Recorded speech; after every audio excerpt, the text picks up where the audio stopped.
Hello everyone, Kenny Fisher here. I'm joined here today with ChatGPT to bring you some live updates on this year's draft.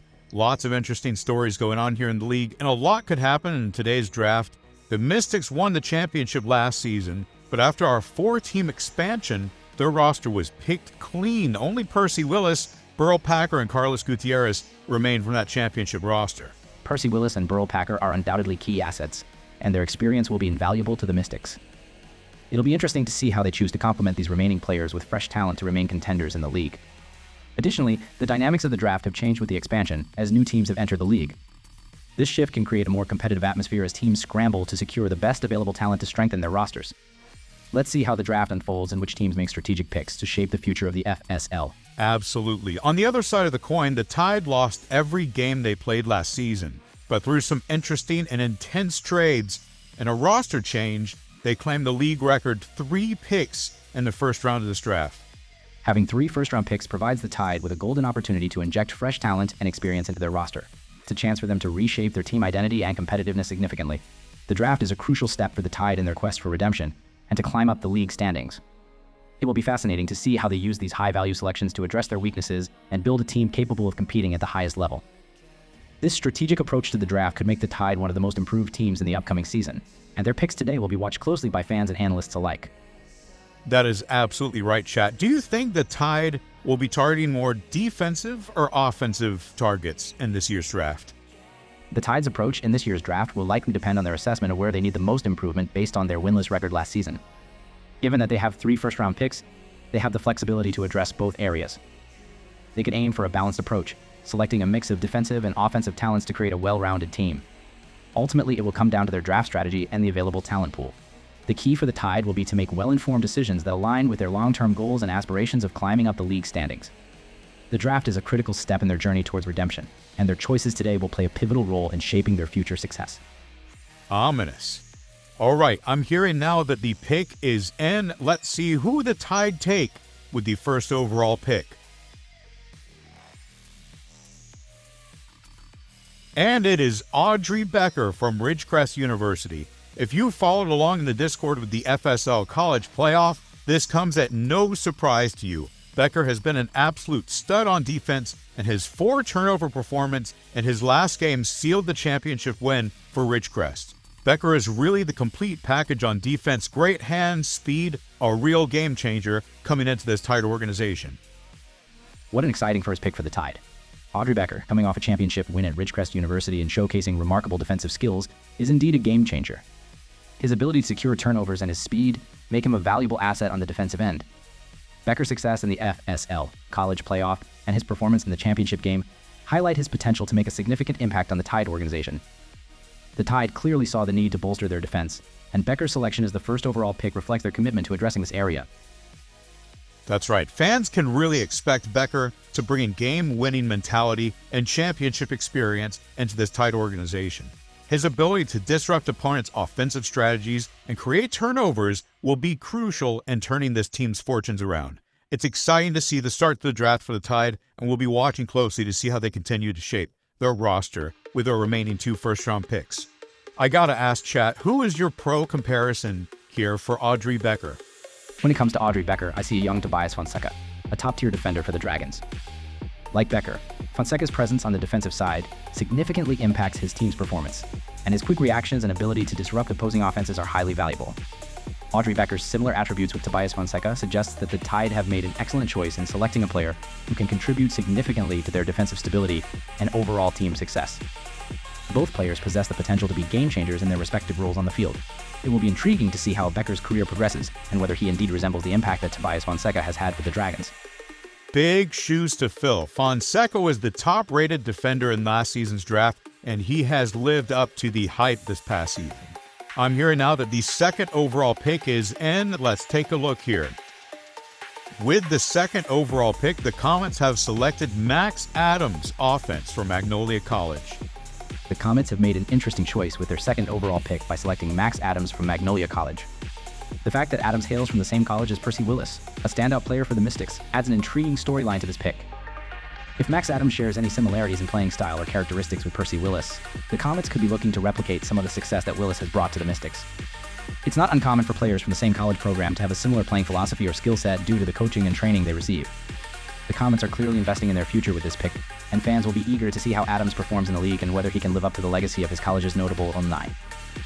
Now, Chad, I have to ask, a lot of Comets fans have been a bit disappointed in the performance of Jaden Little over his past season. He's had a really good season by all metrics, and he's been very good in my opinion, but not as much as many fans would have liked from such a high draft pick. Again, he was the #1 overall pick in last year's draft. Do you think this puts any additional pressure on Max to perform?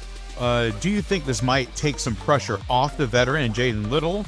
Or do you think this might allow this Comets offense just to spread the ball around a little bit more? Max Adams' arrival has the potential to both relieve some pressure on Jaden Little and elevate the overall performance of the team's attack. It will be fascinating to see how the Comets coaching staff strategically utilizes both players to create a balanced and potent offensive strategy. The fans' expectations may shift towards a more collective team effort, and it's a storyline we'll be following closely as the season progresses. All right, now I'm hearing that the third pick is in. Los Lobos have made their selection.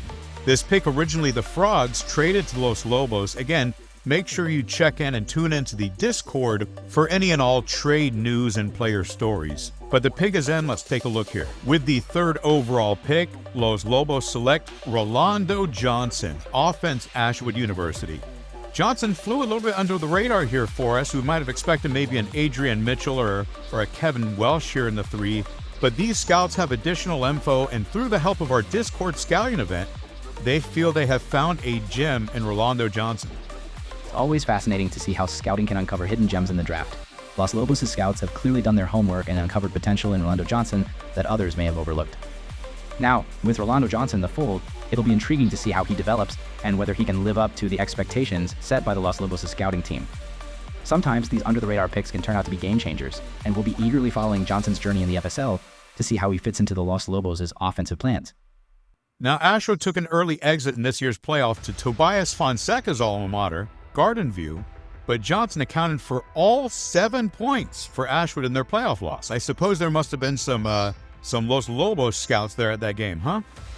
It sounds like Rolando Johnson's standout performance in Ashwood's playoff game against Garden View caught the attention of Los Lobos' scouting team. Johnson's ability to account for all 7 points for Ashwood in a critical playoff match likely showcased his potential to be a game changer, even in challenging situations. All right, on to pick 4 with the 4th overall pick. It looks like the Comets are going to go with Glenn Evans, defense, Whitehall College of History. Did you see this one coming? The Comets' selection of Glenn Evans with the 4th overall pick is an intriguing choice. While it may not have been the most widely anticipated pick, Evans must have shown exceptional promise and skills during his college career to merit such an early selection. Absolutely, Chad. This will be one to watch as the Comets scout team believe they have found a gem here in their defensive first rounder. Again, Adrian Mitchell and Kevin Welsh still on the board here. Los Lobos back again for their 2nd first-round pick in the 5th spot. Next up, with the 5th overall pick, Los Lobos select Adrian Mitchell, offense, Woodland College. We knew he'd come off the board sooner rather than later. How do you feel about this pick up in the 5, Chat?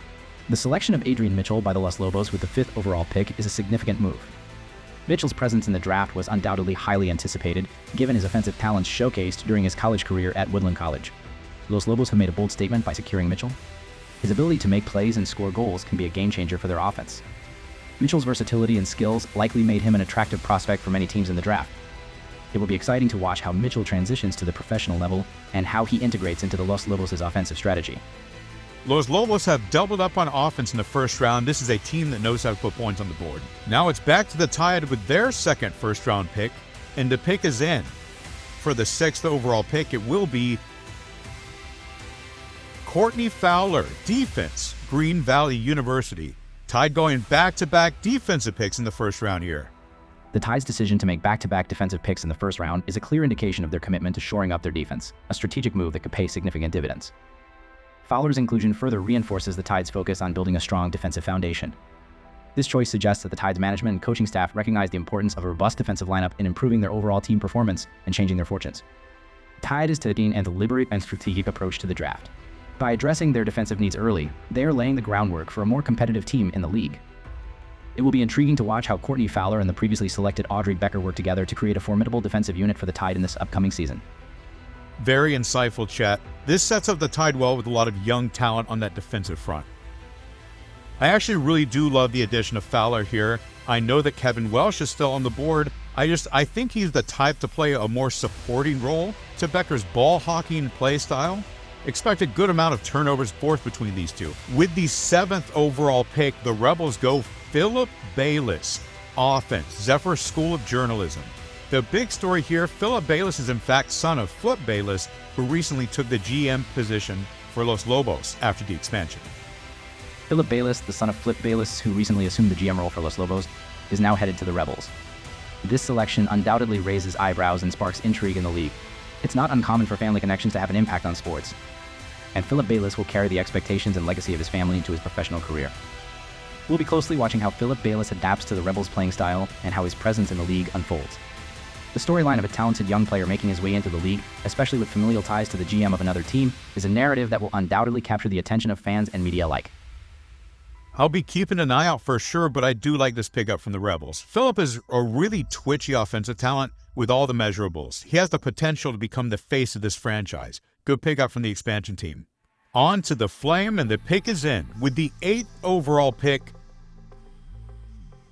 the Flames select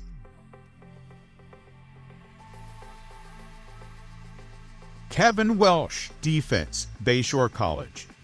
I'm going to be honest, I'm surprised Welsh would be available for the Flame here at 8. We were just talking about Kevin 5 picks ago. Great find for this Flame staff. I don't see any obvious picks left for the rest of the first round. The Flame selection of Kevin Welch with the 8th overall pick is indeed a pleasant surprise. Welch, known for his defensive skills and potential impact on the field, was a name that many expected to come off the board sooner. It appears that the Flames scouting team has made a shrewd decision in securing his talents. This pick reflects the Flames' commitment to strengthening their defense, and Kevin Welch's arrival adds depth and defensive prowess to their roster. Finding a player of his caliber at the 8th spot in the draft is a significant coup for the Flame, and it underscores the unpredictability of draft day. It will be fascinating to see how Welch transitions to the professional level, and how he contributes to the Flames' defensive strategy in the upcoming season. With this pick, the Flame may have addressed a key need and set themselves up for success in the FSL. And the moment is here. A lot of you have been waiting for it. The Dragons' first round pick. A lot of that high-profile talent is gone now. The Dragons could really go anywhere here.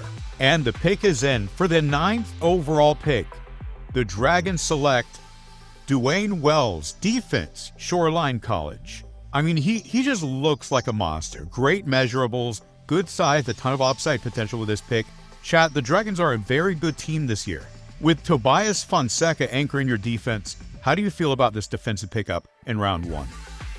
The Dragon selection of Dwayne Wells with the 9th overall pick is generating a lot of excitement among the fan base, and for good reason. Dwayne Wells, with his impressive physical attributes and upside potential, appears to be a promising addition to the team's defensive lineup. The Dragons, with Tobias Fonseca anchoring their defense, adding a player like Dwayne Wells to the mix demonstrates the Dragons' commitment to defensive excellence.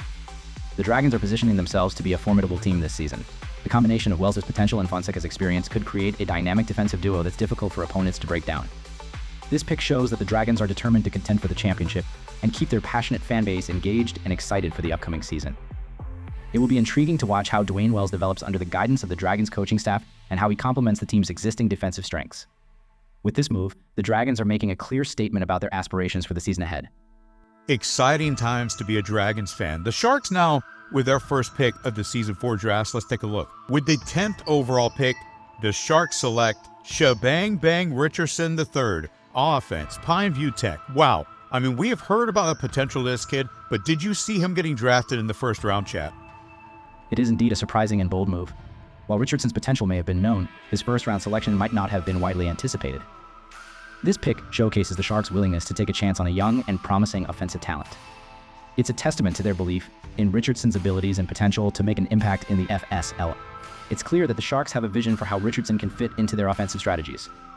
It's always exciting to see young talents like him given the opportunity to shine at the professional level, and Richardson III will have the chance to prove himself on the big stage. The league and fans will be eagerly watching to see how Shabang Bang Richardson III adapts to the Sharks' playing style and how he contributes to their offensive efforts. It's a storyline that adds an element of intrigue to the upcoming season, and we'll be following his progress closely. Absolutely, chat. It's time now for the Phantoms pick. The pick is in, and with the 11th overall pick, the Phantoms select Bill Roy, defense, Elmwood University. Now, chat, their first rounder last year out of Fuimeono may not have put up the numbers that Phantoms fans were expecting, but they did make it all the way to the championship last season. Fuimeono was not franchise tagged this offseason and has been picked up by the Rebels. What do we think here, chat? Is Roy the type that's going to put up big numbers, or is he going to take a more just stop the offense approach like Fuimeono did? The Phantom selection of Bill Roy with the 11th overall pick is an interesting development, especially considering the departure of Ata Fuimano to the Rebels. This move suggests that the Phantoms are looking to bolster their defense and potentially take a stop the offense approach, similar to Fuimano's role last season. Bill Roy's selection could indicate that the Phantoms value defensive stability and the ability to disrupt opposing offenses. We'll be keeping an eye on how Bill Roy adapts to his role with the Phantoms and whether he can fill the void left by Fuimano effectively. It's clear that the Phantoms have a plan in place, and Roy's performance in the upcoming season will be a key factor in their defensive strategies. The league and fans will be eager to see how he contributes to the Phantoms' quest for success. All right, I'm hearing the pick is in, and rounding out the end of the first round here, the 12th overall pick in the draft, the Tide select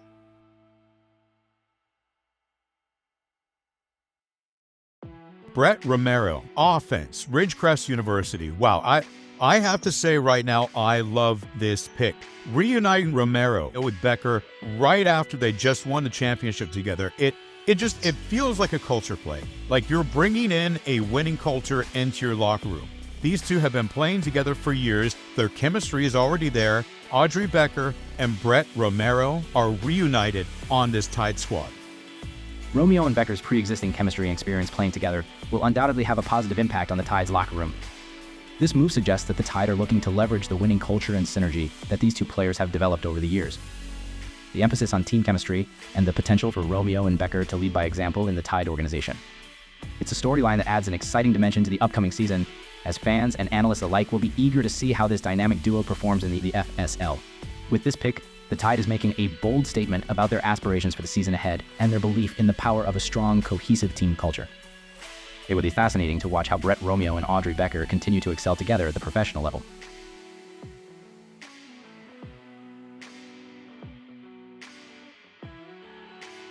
All right, that will conclude our first round here. And as you can see, our second round picks loading up right now. We will go round by round so you can stay updated on all of your favorite team picks.